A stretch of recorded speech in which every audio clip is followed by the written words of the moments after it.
In the early 1960s, the big three American automakers were neck-deep in their war for drag strip supremacy. Ford, Chrysler, and General Motors were pulling out all the stops to build the ultimate superstock drag cars in an effort to continuously one-up each other. Chevrolet had their 427-powered Z11 Impala, and Chrysler had their wicked 426 Max wedge engine stuffed into the Plymouth Savoy and other cars. But it was Ford who would get the last laugh in this battle after swapping out their tried-and-true big block-powered Galaxies for a new experimental Fairlane that would make all the difference and catapult them to winning the 1964 NHRA Manufacturers' Cup.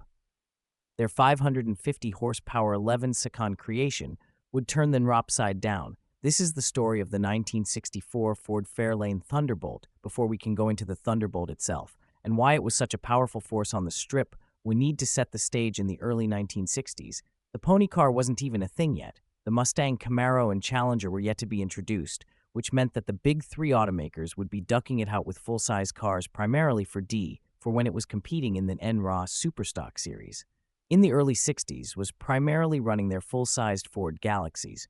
Initially, in 1961, the Galaxy was powered by a hopped-up 390 cubic inch V8, which was starting to get routinely outgunned by the bigger 400-plus cubic inch engines from the competition from GM and Chrysler.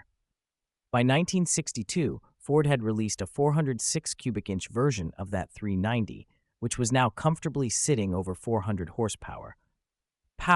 And things started to go better for the Ford-powered Superstock cars after this engine change, and they were actually beginning to win on a pretty consistent basis.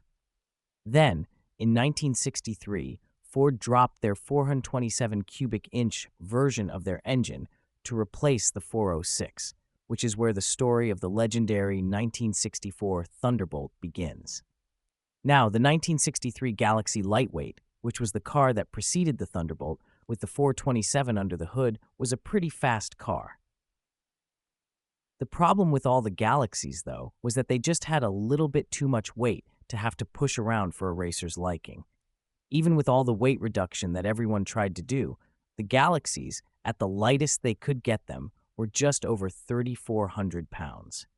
And for 1964, the minimum allowed weight for that class would be 3,200 pounds. So if all the manufacturers had engines that made similar power, then that 200 pounds of extra weight that the Galaxy carried could make or break its success.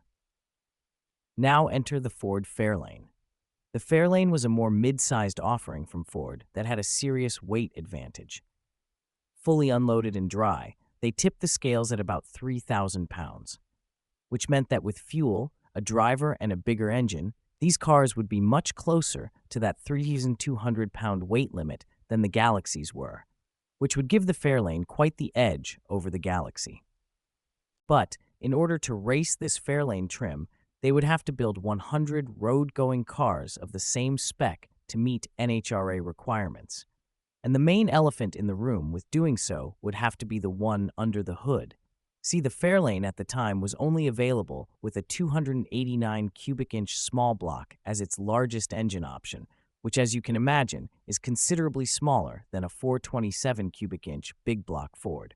So, in order to fit the 427 in the Fairlane chassis, things had to be shifted around, including the battery being relocated to the trunk, having the shock towers notched, and a custom set of tubular headers made that had to be routed in some not-so-simple ways in order to fit the engine in the engine bay, which now was very low on clearance, and the 427 that was eventually fitted to the Thunderbolt specs-wise was an absolute beast of an engine. On paper, they made allegedly about 425 horsepower, but actual estimates put these cars well over 500 horsepower, with some people even claiming they were closer to 600 horsepower. And based on the specs about to share about the Thunderbolt's 427, comment down below about how much power you think that these cars actually made. The Thunderbolt's spec'd 427 engine ran a stout 12.71 compression ratio. It had a wicked set of high-flowing heads on it, complete with a particularly nasty cam as well. Top all that off with two large 4mm carbs and a functional ram air-style intake system that funneled air directly to the carburetors from the light deletes in the front, and it was pretty easy to see that this 427 meant business, especially when paired with a 4-speed manual transmission. But a 4-speed automatic was also an option, and with the 4-speed manual, a set of 457 rear gears were also available. Now, while the drivetrain in the Thunderbolts was pretty crazy, they didn't just get this slick drivetrain upgrade either. Even though the base Fairlanes were considerably lighter than the Galaxies were, they still had to strip these cars down to get every tenth of a second that they could at the strip. And some of this weight reduction included throwing the stock Fairlane seats in the trash and replacing them with the super basic flat seats from a foreign Econoline van, and pretty much removing every single thing from the interior that didn't necessarily have to be there.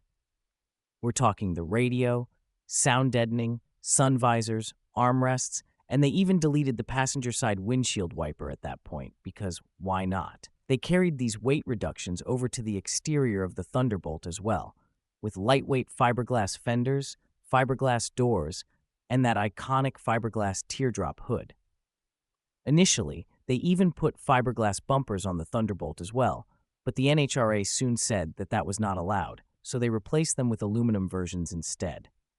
The 1964 Thunderbolts used 289 equipped Fairlanes as the base vehicle for which they would be built on, because they came standard with the Ford 9 rear, which was the only one that would be able to handle the consistent abuse that these cars would go through at the strip. And Ford was able to hastily build all 100 units of this car to make it eligible to race as per NHRA rules. 50 of the 100 Thunderbolts were built with a 4-speed manual, and the other 50 were automatics. The first 11 cars that were built were all painted burgundy, and then the remaining cars all came in Wimbledon white, which was also the white used on the Shelby GT350 as a fun side fact. But with all that work and time behind the scenes transforming the docile Fairlane into the ravenous Thunderbolt, did Ford get the payoff they wanted? The answer is yes. They got everything they wanted and more.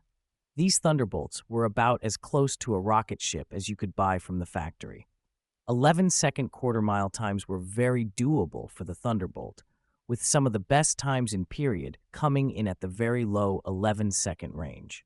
Specifically, 11.08 seconds at 128 miles per hour is the lowest in period quarter-mile time that I could find reference to. And in 1964, the Thunderbolt driven by driver gas Ronda would even go on to secure the NHRA Top Stock crown with a blistering start to its racing career. Like this, you might have thought that the Thunderbolt would have served a long and illustrious career at the highest level of racing.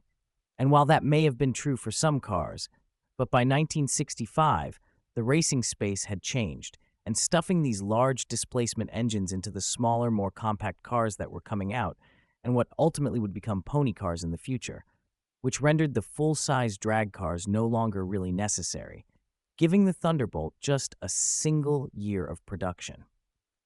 Today, factory numbers matching Thunderbolts are some of the pinnacle collector cars for Ford fanatics, with prices routinely fetching into the multi-six-figure range for a real one, which, while it's a lot of money, you are getting a piece of rare motorsport history for that money, and one that you probably aren't going to see many more of on the road. So if you ask me, it doesn't sound like a bad way to spend a few $100,000. But that concludes the story of the 1964 Ford Thunderbolt. If you guys enjoyed the video, we would greatly appreciate it if you could drop a like and also share this video with other enthusiasts. Also, please make sure that you are subscribed to the YouTube channel and smash that notification bell for more documentary-style videos just like this on the world's most interesting cars. Until next time, enthusiasts.